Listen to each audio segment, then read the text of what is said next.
सिद्धिविनायक में नहीं, देश के पूरे मंदिर में चोरी हो रही है और सभी मंदिर बीजेपी के कंट्रोल में है। सब तिजोरी की चाबियाँ मंदिर की जो है ना, ये फडणवीस और मोदी जी के लोगों के हाथ में है।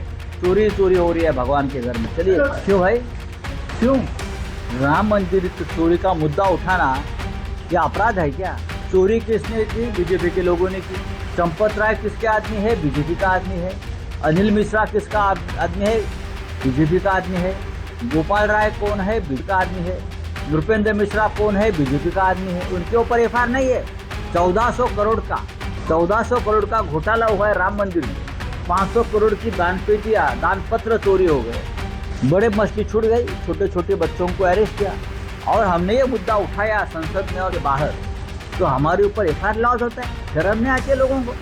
राम के लुटेरे हैं, राम को लूट रहे हैं। राम 14 वर्ष वनवास में गए, तब राजा भरत ने उनकी पादुका संभाल कर रखी 14 साल तक सिंहासन पे। वो पादुका की चोरी किए लोगों ने। सीता माई का मंगलसूत्र चोरी हो गया, वहाँ से राम के आभूषण चोरी हो गए और हमने आवाज उठाया, तो हमारे ऊपर आप एफआईआर दर्ज करें, देख लेंगे। This video is presented by OSM group. आपके घर की क्वालिटी कंस्ट्रक्शन, प्रीमियम इंटीरियर्स और बेस्ट बिल्डिंग मटेरियल्स के लिए OSM रहेगा आपकी बेस्ट चॉइस।